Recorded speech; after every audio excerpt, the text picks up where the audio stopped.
Good afternoon, peoples. How is everything going? What I thought I would do is do a 12-month review on our caravan, the MDC Forte SR16 East-West. I thought I'd do a bit of a 12-month review on it. We've used it 4 times over the 12 months. So I thought I'll go through it with you. I'll be back after these messages.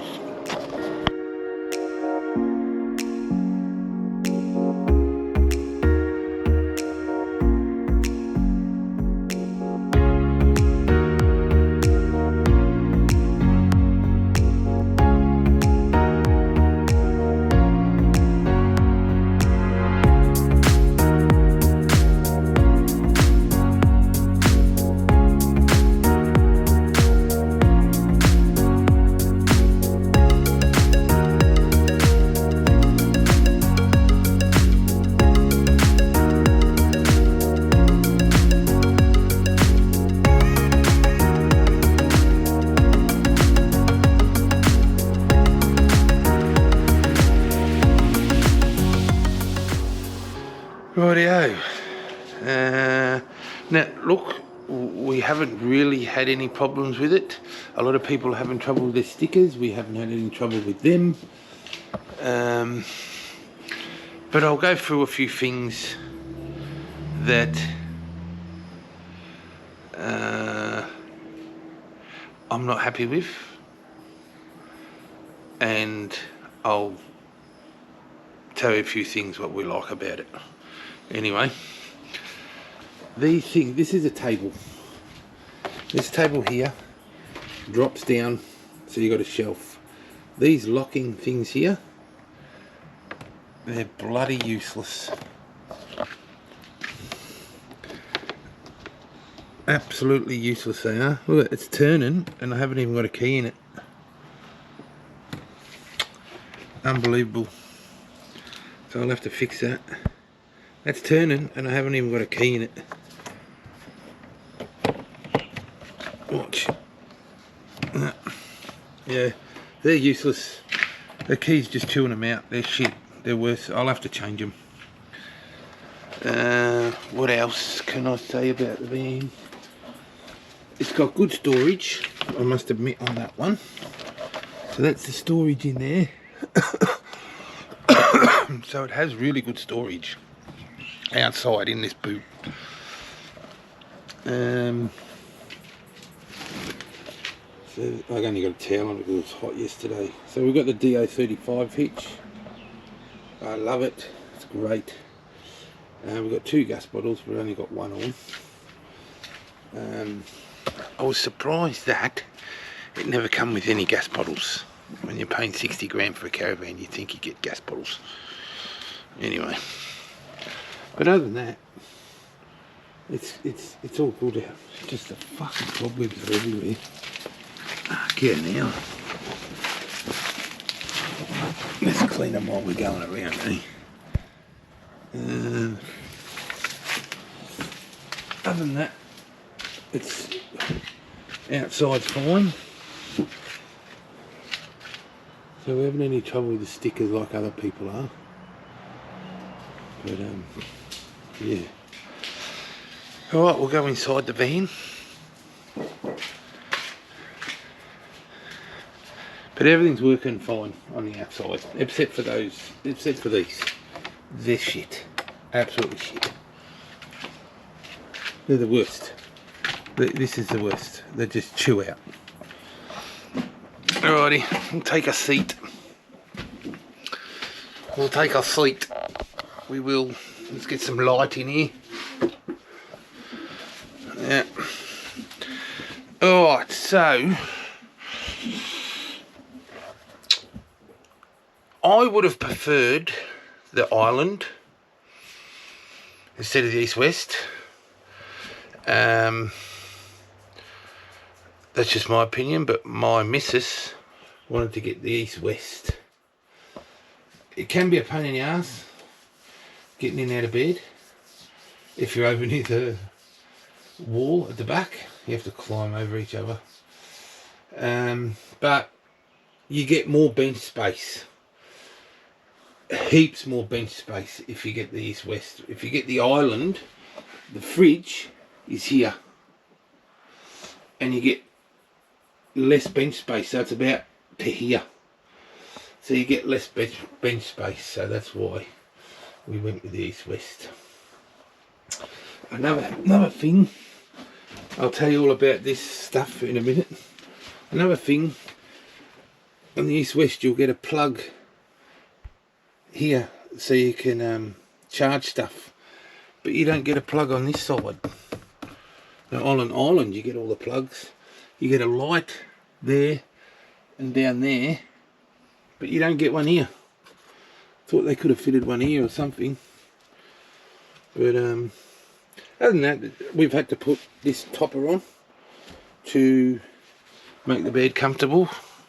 So there's heaps of storage, so all these are cupboards, heaps of storage in there all the way along, heaps of storage in here, which we're happy about. I've got the keys for the van just all hanging up in there. Heaps of storage down here.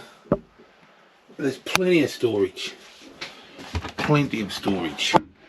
for food, for everything. Plenty of storage. I wonder if I have to undo that one. I don't know what that one's for. So there's this one here. Well, these are for your water tanks, and that's actually working for a change. Usually that says quarter full when it's empty. So there's another storage one up in there. This is the toilet and shower. Now I haven't used the shower a lot. If we go away, we're normally on caravan parks anyway. We'll only use it if we have to go off grid somewhere. Not off grid, but you know, at a free camp. Haven't even used the inverter on it, so haven't used the inverter on it at all. A couple of things that have gone wrong. Alright, so I'll see if I can, just bear with me for a minute. So this thing here gives you how much battery life you got, how many amps are coming into the battery, and all that from the solar. That completely shit itself, so I had to get a new one. I didn't have to pay for it, I just rung Projector. I did an update and it corrupted it, so rang Projector and they organised me a new one to be sent out. The only other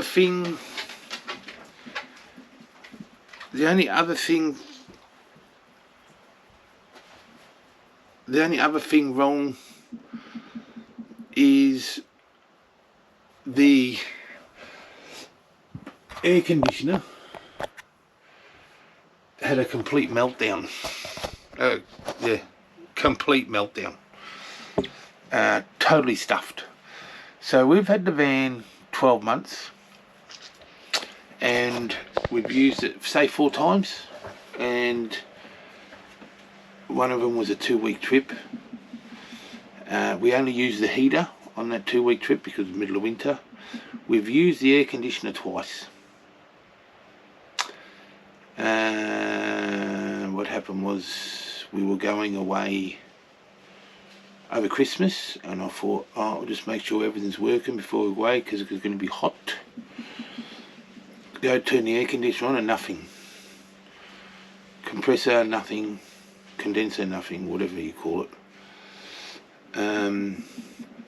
Rang MDC, they said we had to get onto Dometic. So we rang Dometic and we had to pay $150 for a contractor they have on their list to come and have a look at it. So that's what we did. We paid $150 for him to come and tell us that the air conditioner is kaput. No good. Everything's total meltdown on it. So we're waiting now. So first of all, he put down a serial number, and Dometic come back and said, no, it's not a proper Dometic air conditioner, blah, blah, blah. It was many years ago, MDC, I was told by this contractor, MDC used a Chinese brand Dometic, which wasn't serial numbered to Dometic, if you know what I mean. So it was a copy. Well, that's what they said. Right, so I shit myself. I thought, nah, this is bullshit. In the end, he come back out. That's why you see all that on the bed. That's all part of the air conditioner. That's part of the air conditioner. And it's all come back. It's a Dometic. So now we're waiting on a brand new unit for him to come and put it in. Have no idea when that's going to be. No idea. But they're the only two issues that I've had. Is that control panel and the air conditioner. So they're the only two issues I've had. It tows really well. When we first bought it and first went away with it, I got a bit of sway because I had both tanks full underneath, because there's two 80-litre tanks.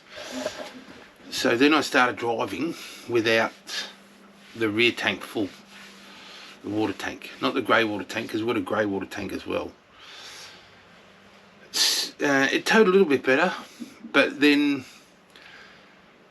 after putting a whole heap of stuff that we needed in the boot, and the 2 gas bottles, which gave me more towable weight, I can tow this at 100 k's an hour with the rear tank full, perfect, doesn't sway, nothing. It was just all about the towable weight. I didn't have enough weight in the front. Yeah, so other than that, we're happy with it. We really are happy with it. You'll see those power points there. They should have put some over here as well. They should have put some there. So they're just little things they could do. Just put extra stuff in, extra power points and stuff. Yeah. But other than that, we haven't even used the microwave at all.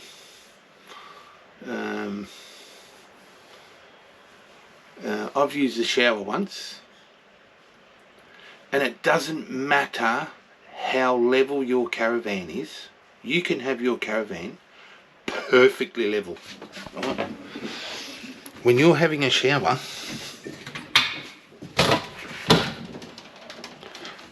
the water pulls up in that corner. In that corner there, it pulls up in that corner.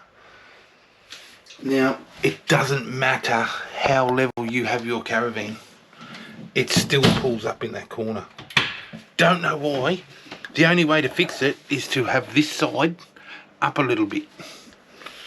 It's the only way to fix it. But that's why we got that squeegee that's on the floor. We just squeegee the water towards the sink or towards the drain hole. Toilet's fine.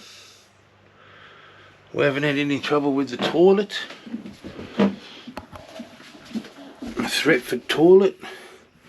There's a mark on there. Anyway, we haven't had any trouble with that. We've found this is a light. This is meant to light up when it's full. This light. Yeah, well, it doesn't. It doesn't light up at all when it's full.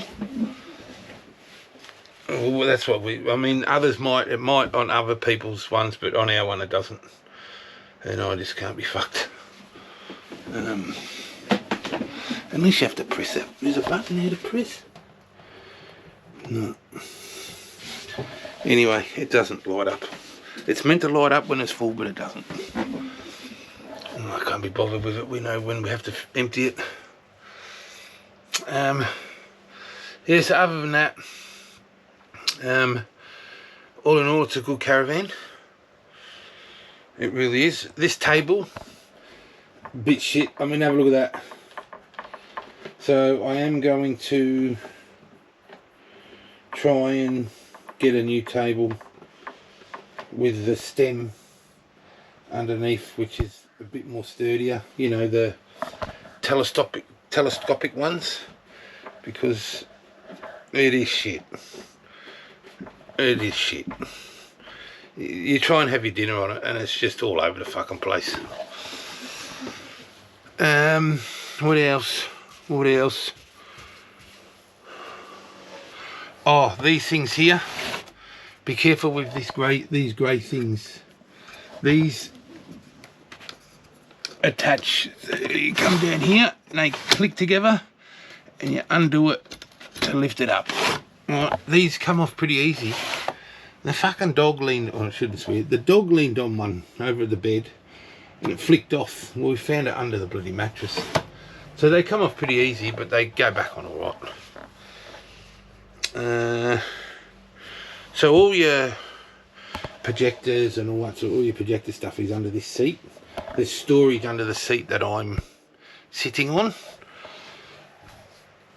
which we just got some stuff in there. That's about it. What else can I say? No, so I haven't really got a bad word about it. I'm not going to whinge about it and bag them because of the air conditioner. It can fucking happen to anyone. So when we bought the caravan, when we turned the air conditioner on, it'd go boom like that. Well, we thought that was normal. I've never had an air conditioner in a caravan, so we thought that was normal because it worked. But no, it wasn't meant to be. According to the medic, MDC, when they did the handover or the pre-sale clean and whatever, because this is brand new, they should have picked that up and told the medic and had it replaced straight away. But MDC didn't do that. They never picked up on it. So, oh, this is the hot water service. Up there's the hot water system. Right, so you flick that up on 60 or 70. We're finding, so you turn the hot water service on in here. Hot water service is there. And it holds around 14 litres of water and heats up. And we're finding it'll work great for a whole day. And then it turns itself off, tries to click back on, turns itself off, tries to click back on. Then you have to turn it all off because it's run on gas. Turn it all off and reset it and switch it back on and it's fine. Now whether there's an air blockage in the gas or a bit of water in the gas, I don't know. But on the model before this, the models before this is late 24. So the models before this, they had the hot water service electric and gas, and they just use gas now for the hot water service. I don't know why. I don't know why we can't have it on electric. If we're in a caravan park, why do we have to run it on gas? So yeah, but other than that, I mean, virtually we don't. If we're on a caravan park, we'll use the showers and toilets at the caravan park. We only use the hot water for doing the dishes. That's virtually about it. If we go to a free camp where there's no toilets, no showers, then we'll use the shower and toilet. We only use the toilet for number ones. We don't use it for number twos because I ain't fucking emptying it. And normally, if we do go on free camps like showgrounds now, mostly they've got toilets. So, yeah, I'll pick one that has a toilet. But other than that, the caravan's good. Can't complain. For the price, for 50, we paid 55, I think it was, at a special on 55 for the SR, because it was the first, 24 was the first of the SR models. So we got a special price, and a special on, so we got it for 54. The fridge is awesome, that's great. Yeah, so there's nothing else I can say about the caravan. The tow's great. Yeah, you don't even know it's behind your car. I've got a Colorado Z71, and they were actually bought out for towing, as a towing vehicle, 550 Newton meters of torque, and I don't even know it's on. I don't even know it's on the car at all. The electric brakes are good. We haven't had any trouble. Some people are saying they've had trouble with the electric brakes. Well, we haven't at all. But I don't. We normally go away in winter, so we don't go away much in summer because I'm in the landscaping trade. So that's when my busiest time is. But I'd rather go away in winter anyway. Yeah. So I hope you like the van, and if you are thinking of purchasing one, go for it. I wish now we'd had it gone for the 17 footer. Now the 17 footer had, was it an island bed? It was an island bed, so you got the bench space, but it had bunks as well. Now them bunks, I asked them if I could get the 17 footer without the bunks, and they said no, they comes as it comes. But the bunks, the top bunk folds down anyway, and you've just got the couch. So that's what we should have done. Got the 17 footer or the 19. The 19 was good. It was good. But I have trouble backing. I'm hopeless at backing. I get it in here all right in the driveway, I suppose, but yeah. But other than that, it's a good van. It's a good van. I'm not going to bag it because just because of a few little things that have gone wrong. But I like it. I wish we had got the island instead of the Eastwest, but we wanted the bench space. It seemed to have more room with the Eastwest than the island. You just seem to have more room. Yeah. So what I'll do is I'm gonna leave you now. So if you're thinking about buying one, do not hesitate. They're a really good van. Every van, things go wrong. Even the most expensive vans of 150,000, things do go wrong. More so with the fucking expensive ones. Yeah, so this isn't made for really, say the Utah track, this isn't made for that. It's what they call a road version, but it's you could take it off road like a normal dirt road without corrugations or anything like that. I mean, I can't explain which sort of road you'd go on, but it's just a normal dirt road without corrugations and all that sort of stuff. So virtually the dirt road's like a bitumen road. That's all it's warranted for. So the first 2 years of your warranty, do not take it for driving or whatever, because if they find out, they won't warranty it. So we just normally stick to bitumen anyway. Yeah. So I'll leave you now. Hope you like the van. We've had a few issues with a couple of things with it, but all good. I like the van, Amanda likes the van, and we should be going away March long weekend, hopefully, if the air conditioner's fixed, and we're going away at Easter. So everybody travel safe and stay safe, and we'll see you next time on Two Larrikins East-West Adventures. Alright, catch ya.